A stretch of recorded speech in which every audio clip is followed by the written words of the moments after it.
Hey guys, this is new video on your YouTube channel CS for you. और आज का हमारा topic है रैंडम मॉड्यूल। वीडियो को स्टार्ट करने से पहले मैं आपसे गुजारिश करना चाहूँगा, अगर अभी तक आपने हमारा चैनल सब्सक्राइब नहीं किया है और वीडियो को लाइक नहीं कर रहे हैं तो प्लीज़ ये सब काम करते रहिए, बिकॉज़ ये सब मेरे लिए मोटिवेशन है आपके लिए न्यू वीडियोज़ अपलोड करने के लिए पाइथन के ऊपर। वीडियो को स्टार्ट करते हैं।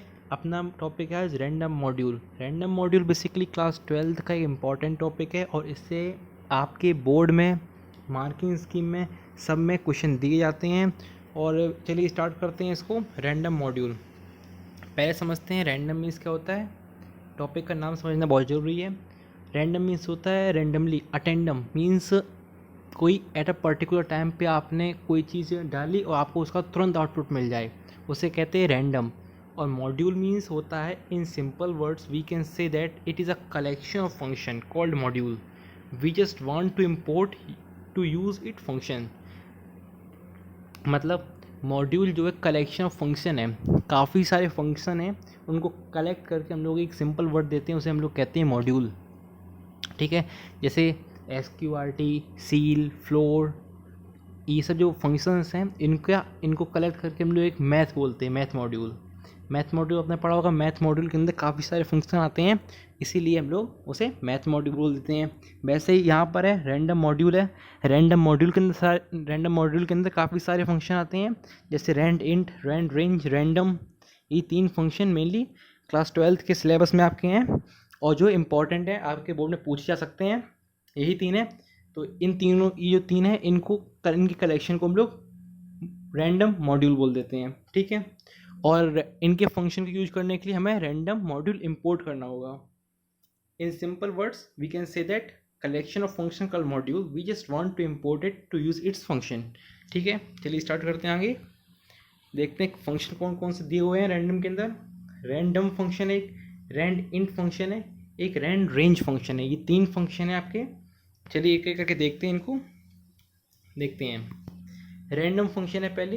रैंडम फंक्शन क्या कहता है, return the value between 0 and 1 except 1 and including 0।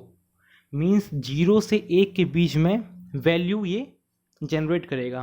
कोई रैंडम वैल्यू होगी, कोई भी वैल्यू आ सकती है, लेकिन वैल्यू हमेशा फ्लोट होगी और 0 नहीं आएगा, 0.0 आएगा। ठीक है, तो कुछ इस तरीके की वैल्यू 0 से 1 के बीच में जनरेट करता है रैंडम मॉड्यूल और रैंडम फंक्शन। मीन्स देखते क्या है कि पहले रैंडम जो है रैंडम फंक्शन है ये, और जो प्रेजेंट है रैंडम मॉड्यूल के अंदर, तो इसको यूज कैसे करेंगे। देखिए, पहले इंपोर्ट किया रैंडम। हम लोगों को कोई भी मॉड्यूल को इंपोर्ट करने के लिए इंपोर्ट नाम का कीवर्ड दिया गया है हमें पाइथन में। ठीक है, कोई भी फंक्शन आपको यूज करना है, कोई भी मॉड्यूल का पहले इंपोर्ट करना पड़ेगा आपको उसका मॉड्यूल। ठीक है, ये लाइन लिखना आपके लिए हर प्रोग्राम में ज़रूरी है। Import random and dot random. अब किसी फंक्शन को यूज कैसे करते हैं वो देखते हैं। पहले हम लोग लिखते हैं कोई वेरिएबल, एक हम लोगों ने n वेरिएबल मान लिया। आप कोई मान सकते हैं ABCD XYZ, कुछ भी मान सकते हैं आप लोग। एक वेरिएबल लेना आपको, इज इक्वल टू, उसके बाद लिखना मॉड्यूल का नेम। क्या लिखना है, मॉड्यूल का नेम डॉट उसके फंक्शन का नेम, इसका नेम फंक्शन का नेम। तो इस तरीके से आपका एक कॉल किया जाता है फंक्शन। और इसमें जो वैल्यू आएगी रैंडम डॉट रैंडम फंक्शन में, वो वैल्यू उठ के आ जाएगी n वैल्यू, आप जानते हैं, और n में वैल्यू हो जाएगी, आपने उसका प्रिंट कर देना है n। ठीक है, देखते हैं जो रैंडम फंक्शन है, रैंडम फंक्शन 0 से 1 के बीच में वैल्यू जनरेट करेगा। ठीक है, इतना आप समझ गए। तो इसने क्या किया, कोई वैल्यू हो सकती है। आपने एक बार सेम फंक्शन प्रोग्राम लिखा, आपने इसको रन कराया, मान लीजिए की वैल्यू आ गई 0.053, आपकी वैल्यू आ गई। ठीक है, लेट्स अज्यूम।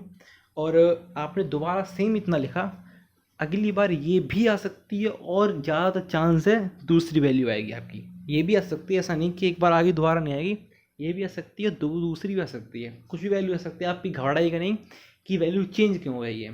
देखते हैं आगे। देखिए, आपने लिखा, आपकी वैल्यू आ गई 0.5572828474। आपने सेम लिखा है ये। ठीक है, आपको आउटपुट ये मिल गया। कोई भी रैंडम वैल्यू आ सकती है इसके बीच में। ठीक है, आपने सेम लिखा, दोबारा लिखा है सेम, देखिए रैंडम इंपोर्ट किया, एन सेम वेरिएबल लिया, प्रिंट भी एन कराया, और देखिए वैल्यू आपकी अलग आ गई। तो इस तरीके से कुछ रैंडम मॉड्यूल का रैंडम फंक्शन इस तरीके से कुछ काम करता है। ठीक है, अगला फंक्शन देखते हैं, rand int, return integer value including its upper and lower limit. ठीक है, रैंड इंट जो फंक्शन है वो अपर लिमिट और लोअर लिमिट को इंक्लूड करके वैल्यू जनरेट करता है। देखते हैं कैसे। पहले आपने एक रैंडम मॉड्यूल इंपोर्ट किया, इंपोर्ट क्यों किया, आपको उसके फंक्शन को यूज करना है, इसलिए आपने रैंडम मॉड्यूल इंपोर्ट किया। n equal to random dot rand int 1,5। यहाँ पर एक मिस्टेक है, क्या, ये जो रैंड इंट का आई है ये स्मॉल होगा। ठीक है, रैंडम डॉट रैंड इंट 1,5 ये बोल रहा है कि इसमें से ये 1 से लेके 5 के बीच की कोई भी इंटीजर वैल्यू जनरेट करेगा। रैंड इंट फंक्शन हमेशा इंटीजर वैल्यू जनरेट करेगा, और इस वैल्यू क्या आ सकती हैं 1, 2, 3, 4 और 5, बिकॉज ये बोल रहा है कि अपर और लोअर लिमिट दोनों इंक्लूड हैं। ठीक है, तो कुछ ये 5 वैल्यू ये जनरेट कर सकता है।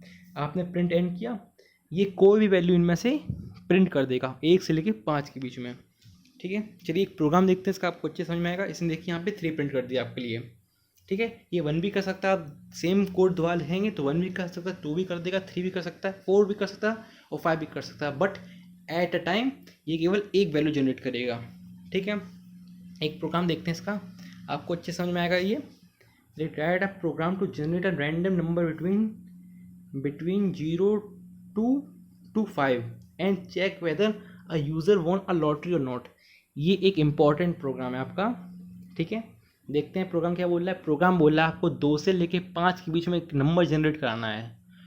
मान लीजिए एक नंबर आपने जनरेट करा दिया रैंडम फंक्शन की यूज़ से, और एक नंबर आपको यूज़र से डलवाना है। अगर दोनों नंबर मैच कर जाते हैं तो यूज़र जो है लॉटरी जीत जाएगा, और नहीं अगर कर पाते हैं तो यूज़र लॉटरी हार जाएगा। ठीक है, देखिए आपने किया रैंडम फंक्शन, रैंडम मॉड्यूल पहले आपने इंपोर्ट किया। ठीक है, और इसने बोला था दोनों इंक्लूड होने चाहिए, अपर और लोअर लिमिट इंक्लूड होनी चाहिए, तो इसलिए हम लोगों ने रैंड इंट लगाया। इतना आपको उसमें इंपोर्ट रैंडम करना पड़ेगा आपको, ये कॉमन लाइन है। अगली लाइन में आपने रैंड इंट यूज़ किया, और ये 2, 3, 4 और 5 ये 4 वैल्यू ये जनरेट कर सकता है। उसने बोला था क्वेश्चन में कि दोनों इंक्लूड होनी चाहिए, इसलिए हम लोगों ने रैंड इंट लगाया है। ठीक है, m equal to even input enter lottery number. अब ये जो है m है, ये आपको यूज़र से इनपुट कराना है। ये यूज़र के सामने लिख के आएगा, एक नंबर आपको एंटर करना है, यूज़र के सामने लिख के आएगा ये। तो यूज़र ने मान लीजिए आपका इनपुट किया 3। ठीक है, अब if m equal to n, अगर रैंडम ने भी 3 जनरेट कर दिया और यहाँ से भी 3 आ गया, उसने 3 जनरेट किया, यहाँ से 3 आ गया, तो m इक्वल टू n हो जाएगा और लिख किया जाएगा यू वॉन्ट लॉटरी। ठीक है, समझ में आ रहा है। दोबारा देखते हैं, रैंडम एक कॉमन लाइन है, रैंड इंट आपने यूज़ किया तो 2, 3, 4, 5 यहाँ से लिख के आया, इनमें से कोई एक ही आएगा एट अ टाइम। और m equal to even input enter number, ये आपने यूज़र से एक एंटर कराया नंबर, और मान लीजिए आप वो नंबर था 3, और रैंडम ने भी आपका रैंड इंट ने आपका 3 जनरेट किया, यहाँ से भी 3 आया, तो दोनों मैच हो गए, तो लिख के आया यू वॉन्ट लॉटरी। अगर रैंडम ने 4 जनरेट किया, ठीक है, आपने 3 इनपुट कर दिया, तो m इक्वल टू n होगा नहीं, तो लिख के आ जाएगा प्लीज़ लक नेक्स्ट टाइम, अगली बार दोबारा देखिए आप। ठीक है, तो कुछ इस तरीके का इंपॉर्टेंट प्रोग्राम है, आपके बोर्ड में पूछा जा सकता है इस तरीके का रैंडम का कोई क्वेश्चन। ठीक है, तो इनकी ज़्यादा से ज़्यादा प्रैक्टिस कीजिएगा। आगे देखते हैं, आखिरी है अपना रैंड रेंज। पीछे देखिए क्या जुड़ा हुआ, रेंज।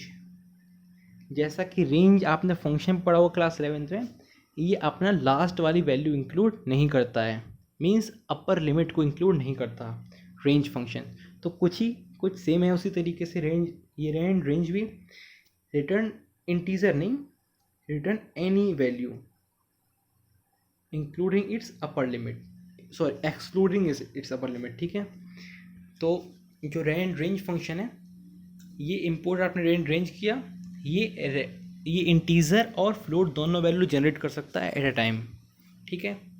आपने रेंज फंक्शन जिस तरीके से चलता था सेम है यहाँ पे। आप जानते हैं बाई डिफ़ॉल्ट इंक्रीमेंट +1 का होता है, मीन्स स्टार्ट 1 पे है, स्टॉप 5 पे और इंक्रीमेंट +1 का होता है बाई डिफ़ॉल्ट। ठीक है, तो ये क्या है, 1 से लेके 5 के बीच की कोई वैल्यू जनरेट कर सकता है एट अ टाइम। लेकिन यहाँ पे इंक्रीमेंट +1 का है, तो ये यहाँ पे क्या क्या जनरेट कर सकता है, 1 2 3 और 4, क्योंकि रेंज लगा है तो अपर लिमिट इंक्लूड नहीं होगी। ठीक है, तो ये 4 वैल्यू जनरेट कर सकता है इस टाइम। तो इसने 4 आपको दे दिया। आप सेम फंक्शन दोबारा लिखेंगे तो हो सकता है 1 दे दे, हो सकता है 2 दे दे, हो सकता है 3 दे दे, हो सकता है 4 दे दे। तो कुछ इस तरीके से ही चलता है। ठीक है, आप अगर यहाँ पे कर देंगे import random n equal to random dot range 0 से 2, 0.5, इंक्रीमेंट यहाँ पे कितना होगा, 0.5 का इंक्रीमेंट होगा। जो इसके बाद दिखाया जाता है तीसरा नंबर होता है वो इंक्रीमेंट होता है। अगर कुछ नहीं लिखा तो +1 का होता है। जैसा कि यहाँ पे कुछ भी नहीं लिखा था तो +1 का इंक्रीमेंट था, 1 2 3 4 प्रिंट कर रहा था। अब यहाँ पे क्या है, इंक्रीमेंट 0.5 का होगा। तो ये क्या क्या जनरेट कर सकता है, जनरेट कर सकता है 0 1 नहीं 0 0.5 1 और 1.5 और 2 ये कर नहीं सकता क्योंकि अपर लिमिट इंक्लूड नहीं होती है। ठीक है, अगर यहाँ पे 2.5 होता तो ये 2 जनरेट कर देता आपका। ठीक है, और एक और बात है, जैसा कि आप जानते हैं रैंड इंट फंक्शन के बारे में, अगर आप इसको इस तरीके से लिख देंगे random dot rand int 5, range में तो ये 0 से 5 चल जाता है, लेकिन रैंड इंट फंक्शन में ये एरर दे देगा, ये 5 पे नहीं जा, ये फंक्शन ये प्रोग्राम नहीं चलेगा। आपको यहाँ पे अपर लिमिट और लोअर लिमिट दोनों प्रोवाइड करानी पड़ेंगी। तो ये कुछ क्वेश्चन बन सकते हैं upper limit lower limit provide कराने के। कुछ इस तरीके का आपका रैंडम फंक्शन के बारे में क्लास 12th में आपका इतना ही दिया हुआ है। और ये एक छोटा सा पार्ट है चैप्टर 3 का, चैप्टर 4 का, शायद चैप्टर 4 का छोटा सा पार्ट है रैंडम मॉड्यूल। और आई थिंक आपको समझ में आ गया होगा रैंडम मॉड्यूल के अंदर क्या क्या दिया गया है, क्या इसमें इंपॉर्टेंट है और किस तरीके के प्रोग्राम बेसिकली पूछे जा सकते हैं आपके लिए बोर्ड में। आप अपनी मार्किंग स्कीम का रैंडम का फंक्शन ये वीडियो देखने के बाद ज़रूर ट्राई करिएगा। आई होप आप उसको कर पाएंगे। और अगर आप लोग चाहते हैं कि मैं मार्किंग स्कीम इस साल की पूरी आपके सामने मिलके सॉल्व करूं तो प्लीज़ कमेंट कर दीजिएगा। मैं पूरी मार्किंग स्कीम के ऊपर एक सेपरेट वीडियो बना दूंगा। और अगर आपको ये PDF चाहिए, बेसिकली PDF आपका लास्ट टाइम रिवीजन के लिए काफ़ी काम आएगी। आपको ये PDF चाहिए तो प्लीज़ कमेंट करके बता दीजिएगा, मैं इसकी लिंक डिस्क्रिप्शन में प्रोवाइड करवा दूँगा।